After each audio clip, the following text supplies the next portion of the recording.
কিন্তু ক্যামেরা করা একদমই স্ট্রিক্টলি বারণ। আমি তখন দিয়ে এসেই ভাবছি আমি এটা খাবো।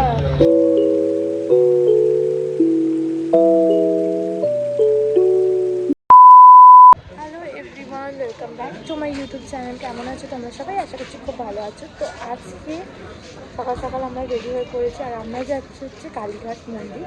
আজকে যেহেতু 26 জানুয়ারি, বেশ ভালো দিন, তাই ভাবছি চলো মায়ের কাছে গিয়ে পুজো দিয়ে আসছি। সেই ছোটোবেলা গেছিলাম, মনে নেই। তো এখন যাচ্ছি আমি, বোন, মামি আর আমার বাবা, কারণ আমার মা যাবে না, আমার মায়ের একটু শরীরটা খারাপ। তো আমরা কয়েকজনই যাচ্ছি।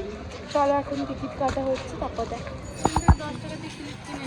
এখন ট্রেন আসতে দেরি আছে, 11টা 7-এ আছে তো ট্রেন। এখন তোমার ওই এখন আমরা হাওড়া।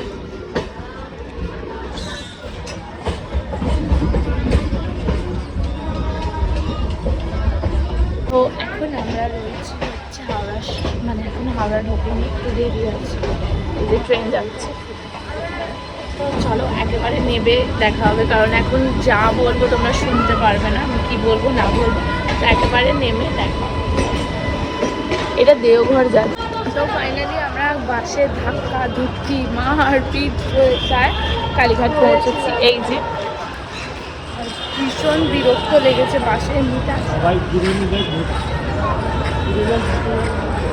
আমরা এমনিতে বাসে আসি না, আর এসছি যখন ভীষণ কষ্ট হচ্ছে, এত মানে ভিড়ভাট্টা ছিল। তোর কেমন ভীষণ লাগলো? মাম্পি বেকার, মাম্পি জানো কতবার বাসের মধ্যে পড়ে যায়, ভালো করে না ধরলে পড়বে না, ধরতে হবে। এই যে আমরা চলে এসেছি এই ব্রিজটা, এই ব্রিজটা পার করলে মন্দির, তাই তো? এখানে দোকান পত্র আছে, আমি অনেকদিন আগে এসেছিলাম, মনেও নেই। দোকান বন্ধ, কালকে দিয়ে দিও। তো ভীষণ বড় একটা লাইন আছে, দেখতে পাচ্ছ এই জন্য। তো আমরা লাইনে এখন দাঁড়িয়ে পড়েছি, এত রোদ্দুর, তার মধ্যে এই দিকটাতে পুজো, এই যে ডালা। আর লাইনটা দেখো, এইখান দিয়ে স্টার্ট হচ্ছে, সেই ধরতে গেলে অনেকটা দূরে শেষ হচ্ছে।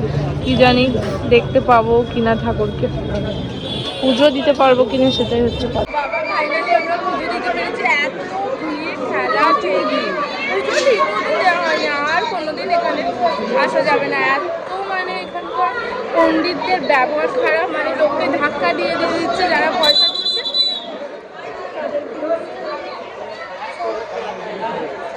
ফাইনালি পুজো দিতে পেরেছি, খুব কষ্টে, চাই না। আর এখানে তো মনে হয় আর আসা যাবে না, এত ভিড়, তার মধ্যে এখানে পণ্ডিতদের ব্যবহার খুব খারাপ, খুব খারাপ, মানে লোককে ধাক্কা দিয়ে দিয়ে ফেলে দিচ্ছে, আর যারা পয়সা দিচ্ছে তাদেরকে দূর থেকেও দেখাচ্ছে। অনেক মুশকিল করে পুজো দিয়েছি, কি মুশকিলে দিয়েছি আমরাই জানি। এত ভিড়, পা পুরো ব্যথা, ঠিকঠাক দেখতে পারিনি। আর এখন আমরা প্রসাদ করে প্যাকিং করাচ্ছি, আর ঠিকঠাক ঠাকুর দেখতে পারিনি, মানে যতটা পেরেছি দেখেছি। আর ভিডিও করা অ্যালাউ ছিল না, তাই জন্য। আর একটা কথা, এখানে মানে ভেতরে যে লোকগুলো থাকে খুবই বাজে, যেন খুবই বাজে, মানে ঠাকুর দেখছি ঠেলে ঠেলে লোককে সরিয়ে দিচ্ছে। যারা পয়সা দিয়ে দিচ্ছে তাদেরকে মানে দূর থেকেও সবকে সাইড করে দিচ্ছে যাতে ওরা ভালোভাবে। এগুলো কিন্তু যাই হোক, আমার এখানে এই জিনিসটাই ভালো লাগেনি। ভিড় তো থাকবে স্বাভাবিক ঠাকুরের মন্দির, কিন্তু যাই হোক ভীষণ বাজে একটা জিনিস। এই যে প্রসাদ নিয়ে বেরিয়ে পড়েছি, আর এখন যাবো হচ্ছে কিছু খেতে, তারপরে যাবো আর একটা মন্দির, সেটা এটা এখান থেকে একটুখানি দূর আছে, বিড়লা মন্দির। তো চলো আগে কিছু খাওয়া যাবে।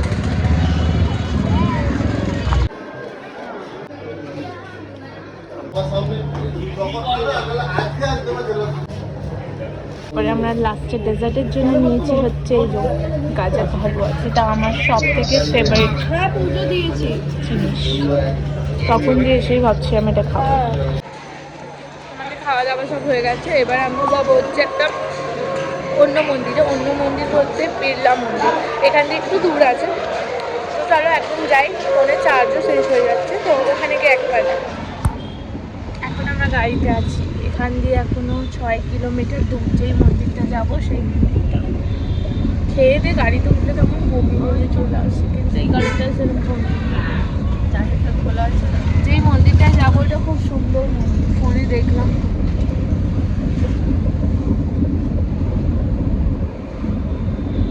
মন্দিরটা এসছে, এটা এখন খুলবে হচ্ছে কটার সময়? 4:30। এখন বাজে কটা? 2:49। এতক্ষণ আমাদেরকে এবার বসে থাকতে হবে। কত খাস! এই দেখো এখানে আমাদের নিয়ম হচ্ছে আমরা সুইগিতে অর্ডার করে কেক আনিয়ে নিয়েছি, কারণ এখনও অনেকটা লেট আছে। কটা বাজে এখন দেখাতে? এখন প্রায় 3:42 হচ্ছে, 3:42। তো এখনও প্রায় আধ ঘন্টা 40 মিনিটের মতো থাকতে হবে। গরম করেনি কেকটা, না না আছে, চামচ আছে, বাট গরম করেনি। দেখ পাপাকে দিয়ে, পাপা মামিকে দিয়ে।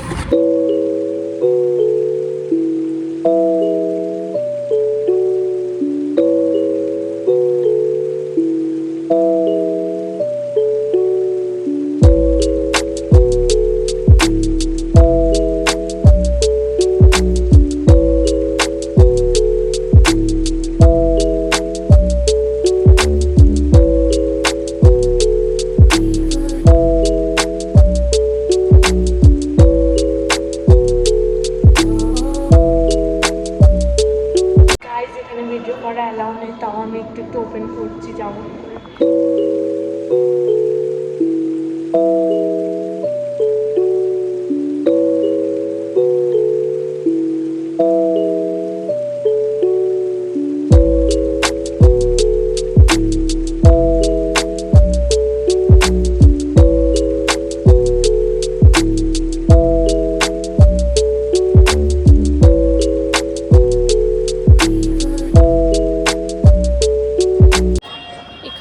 ক্যামেরা করা একদমই স্ট্রিক্টলি বারণ, আমি একদম খুলতেই পারছি না ক্যামেরা, যতবার খুলছি ততবার বন্ধ হয়ে যায়।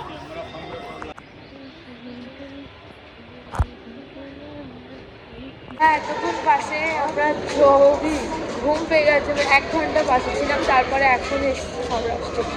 এবার এখান দিয়ে আমরা যাবো হচ্ছে বাড়ি। তো চলো একেবারে বাড়ি গিয়ে যাই।